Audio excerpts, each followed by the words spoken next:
Thanks, Matt. Hi guys, hope you enjoyed your lunch. This is always a tough session of the day because everyone's thinking, oh God, I'm feeling tired. But anyway, I'll try and enlighten you and I'll try and keep you awake. And if you start nodding off, I'll start pointing questions at you. Anyway, look, I've only got 30 minutes and it's quite a challenge to give you a sense of what does social media look like in China, what does the internet look like, and then how can you use it? What are some practical tips you can take away? So I'll try and kick through pretty quickly. As Norris said, what do we do? Who is Digital Jungle? Well, I guess I've been in China for 11 years. I've lived up there pretty much since the internet started in terms of being a medium for marketing. And through that time, it's evolved radically. And in fact, it increases its speed and pace at change, and you can only imagine what it's like now. The things that we see in China are so much faster than what you see in New Zealand. So when you come to a conference and you hear someone talk about this from one year to the next, it's different. And that's unlike New Zealand, where I can talk about stuff in New Zealand for 5 years and nothing really changes. So you've got to get used to the pace of change. So I'm going to be talking about stuff that may be new to some of you, but don't stop your education now. Keep learning with it. So the other thing which we do is we work with Auckland Airport. So we've been appointed the agency of record, which means that Digital Jungle will work with them on strategy, execution, and we're doing some really super stuff. So Jason and Jane and Michael and the guys are fabulous to work with, and we're hopefully going to bring some showcase stuff to you soon. But what we're going to look at is just look at the Chinese travel market. And this is just to sort of give you an idea how rapidly it's changed in only a few years. So China ticks all the right boxes. They're the biggest spender, the biggest outbound market. They're the biggest consumers of internet. They're the biggest consumers of smartphones. And all of you are aware, oh my God, China is the elephant in the room. And these numbers just go to substantiate that. And the thing that just frightens me, absolutely frightens me, is look at 2020, just around the corner. We're looking at 400 million outbound trips. And when you think, well, it's 100 million now, and in a few years' time, it's going to go up 400%. It's insane. So the question is not going to be, will they come? The answer is, what am I going to do when they get here? And that's some of the stuff I want you to start thinking about. So let's look at a snapshot. And again, the numbers are big, but this is always really good. So we've got a lot of Chinese, 1.3 billion Chinese. We've got 632 million of those Chinese on the internet using it. And in fact, some people are saying it's around 650 million. And when you think about how many folks we have in New Zealand, it starts to put that in context. It's a massive medium. And what are they doing? Well, 91% of them have got social media accounts. So that's almost everybody in China using the internet has social media. Massive penetration. And it contrasts starkly with what we're doing here in New Zealand and also around the Western world. The other thing is mobile is big. It's now the number one market for smartphones anywhere on the planet. It's now Nokia's number one market. Well, Nokia hasn't got a big market now, but it's also Highway and all the other smartphones. And so when we just look at some of these charts, and again, I apologise for lots of charts, I'm a mathematician by background, you can see the growth has been rapid. So for a generation, 5 to 10 years ago, internet didn't exist in terms of their social being. Now it dominates it. Chinese are consuming the social internet for news and information, for shopping, for entertainment, for gaming. It's become part of their social fabric, okay? Much more than we do in the West. And you can see that the point out of this one is how do Chinese access the internet? Interestingly, it's 86% via this mobile device. And most of you are really proud of yourselves because you've now got a Chinese website, but most of you don't have a responsive Chinese website, so it's now invisible. So the key point is Chinese are accessing the internet via smartphones. And what are they doing? Well, you can see here, instant messaging is enormous. And I talk about something called QQ, and no one in this room will understand it except the Chinese. How many Chinese in the room? How many have a QQ account? Yeah, not one hand went down. In fact, of those Chinese in the room, who has a Weixin and a Weibo account? All the Chinese in the room again. So, interestingly, and this is sort of a digression, when Chinese come overseas, they don't suddenly say, oh my God, I've got to use Facebook. Oh my God, Twitter's available to me. Chinese don't change their user behaviour. They maintain their social accounts on Weibo and WeChat and QQ. And when they come over here, even when they live here in New Zealand, they don't change their social behaviour, their digital social behaviour. So the point is, that you can't sort of expect Chinese to suddenly change their digital profiles and start to become westernised. They will maintain their Chinese social accounts and actively use them. And the other thing that's really interesting to me is, Chinese, when they come and live in Australia or New Zealand, will actually read the news in Chinese. And you say, well, hang about, don't you read English? Sure. But they consume still in Chinese because it's easy. It's what they're used to. Okay, so again, that as a tour operator or someone in travel, you've got to think, well, sure, you've got an English website that can be read, but is it really being read by your Chinese consumers? Okay, so some things to think about. Search is big, and everyone heard of Google? Yeah, sure. Well, not in China. Why? Because China blocked Google around about 4.5 years ago. So has anyone heard of Baidu? Well, all the Chinese are saying sure. So Baidu dominates the search market. It has around 76% of that market share. And then there's this other thing called Qihoo, and that's a crazy sounding name, and that has around about 23% market share. So I'm introducing to you a lot of unfamiliar names that in China are absolutely like Google to you guys. Household. Okay. Online shopping. I was just talking to my friend Rob down there. He talked about Singles Day. Has anyone heard of Singles Day in China? Sure. All the Chinese are saying, oh, come on, easy. Okay. And how do you get Singles Day? Well, it's 1 + 1. Okay. So it's a really interesting way of doing it. Did anyone guess how much money was done on Singles Day in a 24-hour period? Rob, any idea? Yeah, about 9.4 billion US in 24 hours. Wow. These guys are doing lots of stuff online, right? And that was a growth of like 50% more than the year before, and we're looking at about 50% again this year on last year. So China has now become the largest e-commerce marketplace in the world. And some of these old perceptions like, well, they don't have credit cards, they use cash for everything. My God, that's crazy, right? So Chinese now have 2 credit cards per individual on average. And what are they using? They're using something called China Union Pay. Okay? So is Visa big in China? Well, sure, they use it, but it's not the preferred method. So the point being is that there's things you've got to learn about the Chinese in terms of their purchase behaviour, their consumer behaviour, and some of the things they're using. So things like Alipay. So people are saying, oh shit, what's Alipay? Like, that's like a PayPal. Union Pay is like your credit cards. So when you're thinking about, do my Chinese inbound travellers have the ability to pay for my tours or my stays? Well, you've got to start using tools and mechanisms they're familiar with. Okay? Social networking's down there too. We'll talk a bit more about that in a second.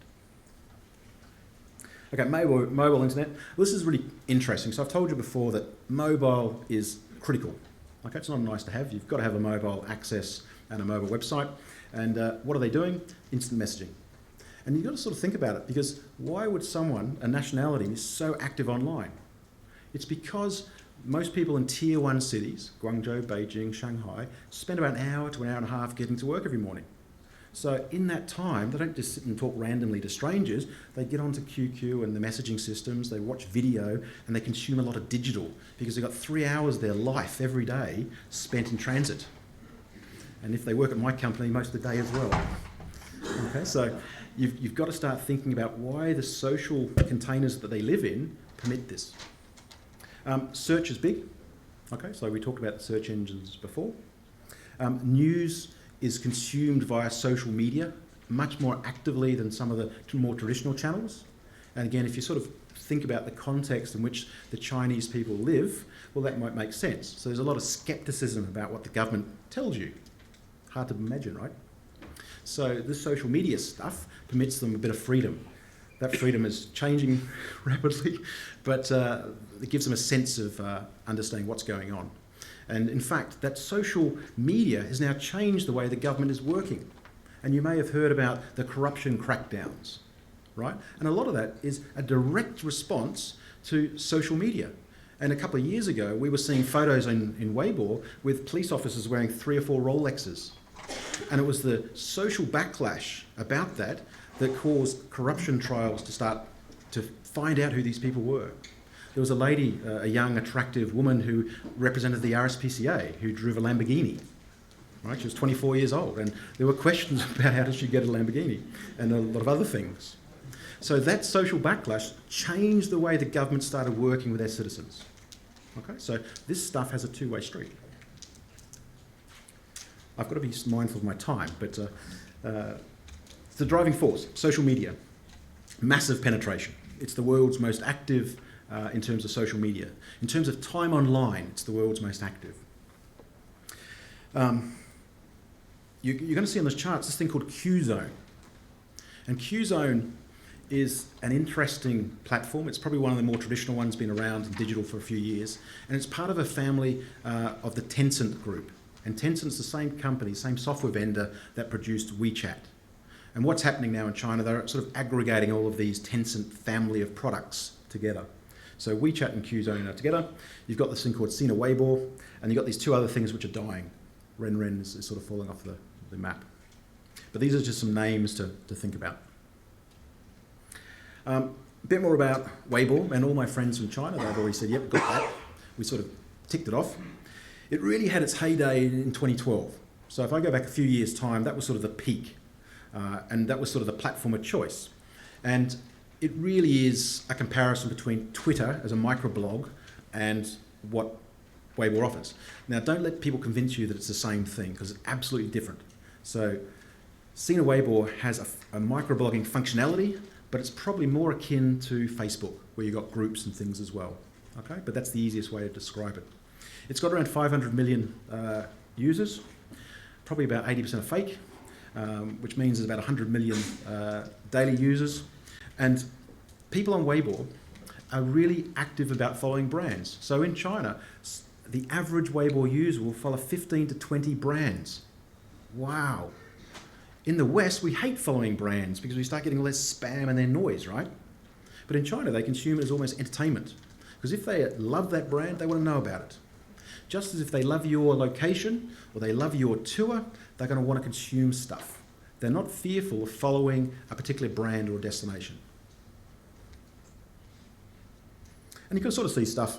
The point of this slide is that the different generations consume data in a different way. So people born in the 90s and born in 2000, they're actually consuming it far faster. And interestingly, if you look at some of the demographics, you know, it's a 50-50 split to male and female. So this is a platform that's going to get you sort of equal balance. So if you've sort of got a general message, then this is a great platform to use.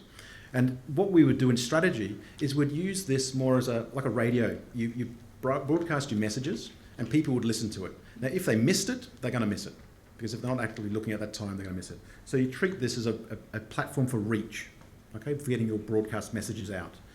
The types of engagement is getting worse. So in the old days, people would say, oh, I want followers as my KPI, I want engagement as my KPI.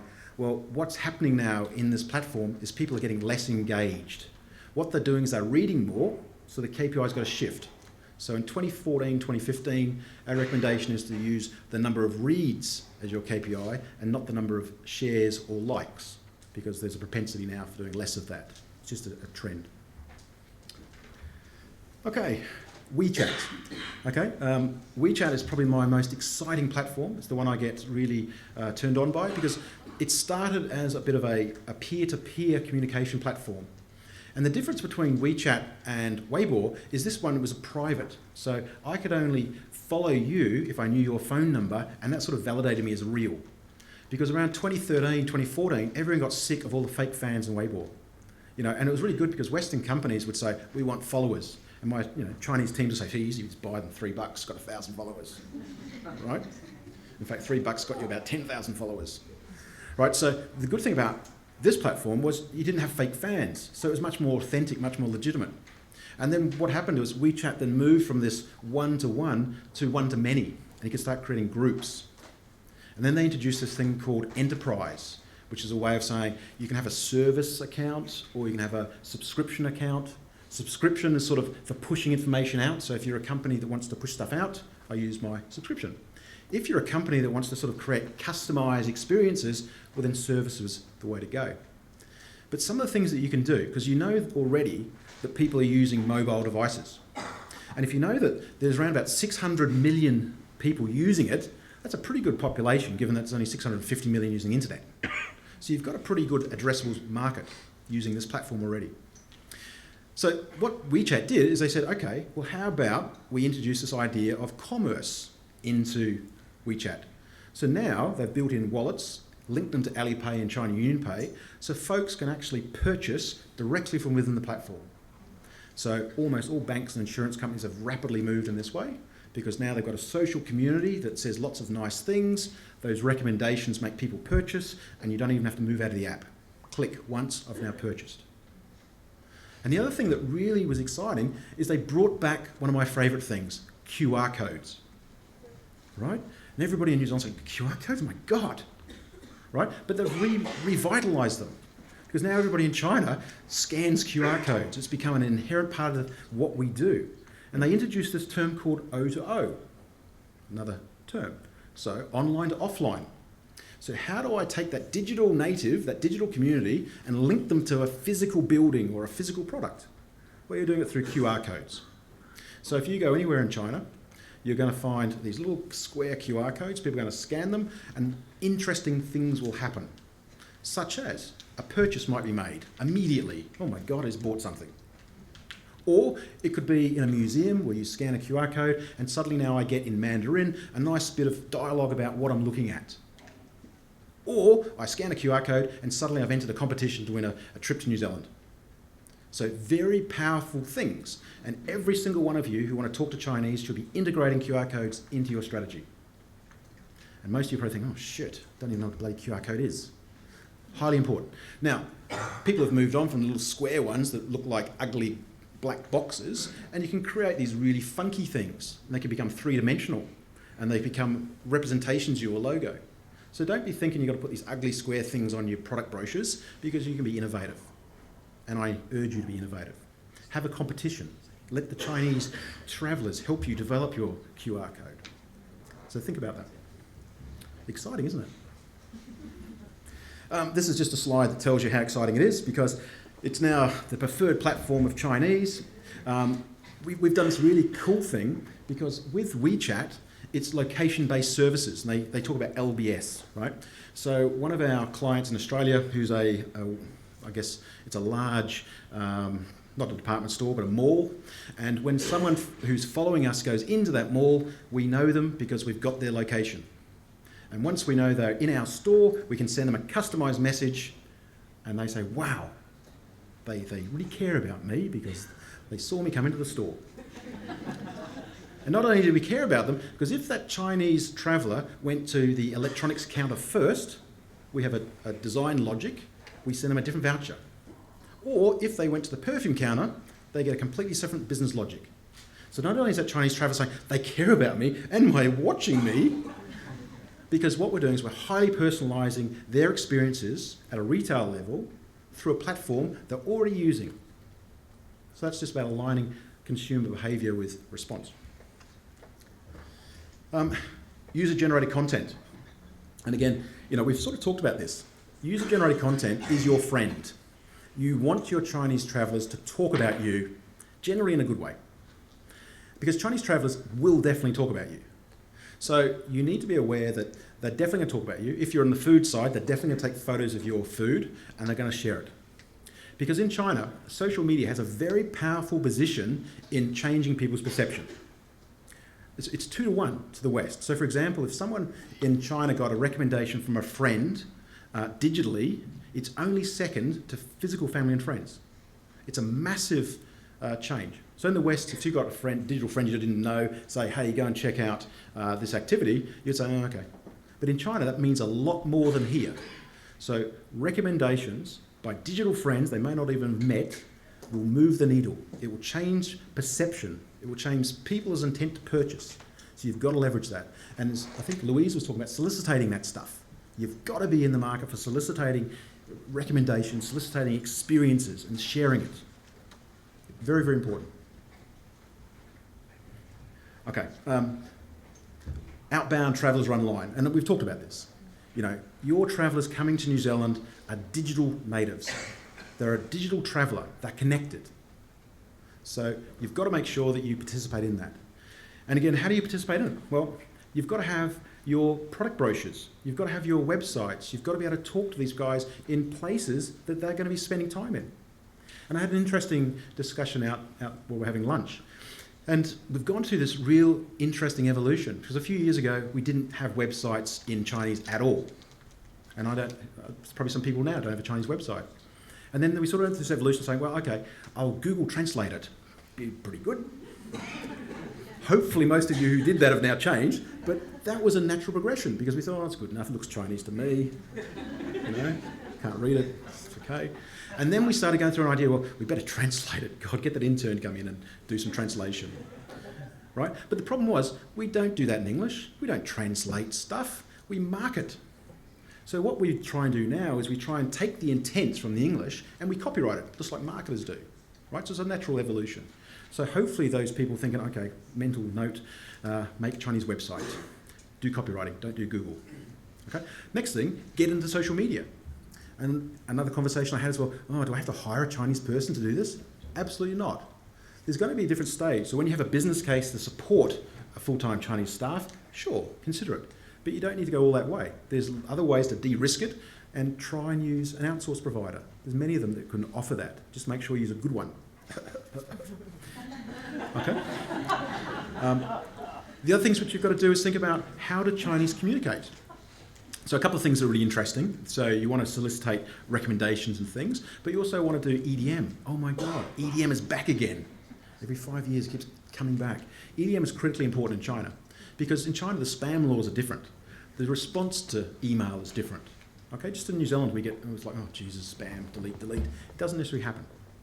Okay, so think about that. SMS, again, is a very good way to communicate with people. Okay, so these types of things. Another point on that is competitions are super, okay, because Chinese love participating in competitions, particularly if you can gamify them. And when I talk about gamify or gamification, is make them interesting, give them virtual currency, give them some sort of time that they've got to do stuff within. That gamification becomes very important when you think about the audience you're playing with. And lastly on that note is use KOLs. Now KOLs are online influencers. These are people that will echo what we want them to echo. Now unfortunately in China, KOLs are typically paid, like a paid media, right? But you've got to use them to help you drive your recommendations and help change perception about a certain brand or location. Very important. Okay, BAT. Baidu, you've heard me talk about it with search. Baidu is a big organisation who are buying up lots of companies. Probably the easiest one up here to talk about is Qunar. Qunar is basically a meta search engine, OTA. Another company called Alibaba is probably one of the most expensive market companies in the world now. Certainly the biggest e-com company in the world. And this other thing called Tencent. These three companies dominate not just China's internet landscape, but global internet landscape now. So you've got to be familiar with at least these companies, because these companies have now become massive conglomerates capturing the tourism market. So they own massive parts of the tourism ecosystem now in China. And you can this sort of outlines what they're doing. Even though you don't recognise the names, recognise that this is 80% of the travel market online. Even though they're there's a wealth of other companies, and I haven't got time to share details about it, but there's lots of companies doing, and these companies aren't small. 360, which is Qunar, did $2 billion last quarter in terms of revenue. My God, big companies you don't know about. How do we get started? Well, a couple of things. These are tactical recommendations. Particularly, people say, "Oh, Matt, it all sounds damn hard. Chinese are difficult to talk to because they speak a funny language, and that we come here and they complain a lot and they don't understand." You've got to do basics, right? The first thing you've got to do is listen. What are the Chinese travellers talking about? What are they interested in? What do they respond to? So very basic things. Identify, and again, if you don't know who you're trying to talk to, how do you expect to have the right communication? So understand very clearly who's your target. Because if you don't know that, suddenly your communication plan is askew. Suddenly you're spending money on marketing that's missing the right person. So very important to identify. Create. And when I talk about create, I'm talking about what is your narrative that you want to share with people? What is your story? And again, Louise talked about having stories. And it's dreadfully important. And, your story may be fantastic to you, but if you don't contextualise it to the Chinese travellers and make it relevant to them, it doesn't matter. So think about your story, think about your narrative, and then package it for your target. And then work closely with your community, work closely with your ecosystem. Relationships are critically important, as you well know. Coming to this is an example of that. And I just want to share a couple of things, what we're doing with Auckland Airport. Jason, when he commissioned some research, super interesting stuff. So one of the things that we do is we use social media analysis. So I can mine conversations online to find out what people talk about. And that's really cool, because what happens is people don't know that they're talking about stuff. They tell their friends, hey, this experience sucked, or that was great. And what we do is we then mine that information, and we might take 500,000 conversations, and then we start distilling it down.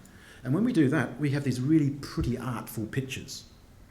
And it helps us map and understand relationships between individuals. It helps us understand relationships between content, and it helps us geo-map them so I can see location. So some of the things we could do with this is say, who knows whom? What are the interrelationships between people? Who contacts who? So who made the first initial contact? What are the key topics? And who has a disproportionate influence over others? Because in the old way of thinking, we would say, we want a KOL or an influencer. Who's got the most followers? We'll pick them. Now, isn't that crazy? Isn't that the craziest way to pick an influencer, is by the number of followers? Mostly because they're not real anyway. But two, it doesn't talk about the disproportionate influence. So sometimes the best KOLs are the ones that have the smaller groups, and they have a bigger voice in that smaller group. So this is what we do. Anyway, after that, we then say, okay, well, this is really interesting stuff. We can then start saying, well, what do they talk about? And when we did this, isn't this interesting? Men discuss honeymoons, women discuss weddings. Isn't that true around the world? Do you know what I mean? And we started to say, okay, well, that's really cool. So what are the key topics that Chinese are talking about in relationship to New Zealand? And this is what we found. And then we started saying, well, what's the sentiment? So we can start saying, well, in terms of home buying or honeymoons or photography, what is the people's thinking about it? So is it male bias? Is it is it sentiment biased? Is it geography biased? Because we can then map that over different parts of the country. Very interesting. So the stuff that now we're learning about that traveller, Jason and his team at Auckland Airport can start changing the way we discuss and do conversations with these people. Because now we have very deep insights about what people care about. Okay, that's about deep understandings. Further to that, we can have a really interesting understanding about what they talk about. And we've got these really cool spatial maps that allow us to see positioning between terms. So what are the conversations people are talking about, and how does that relate to other conversations? I've got a dash, but thank you very much for listening.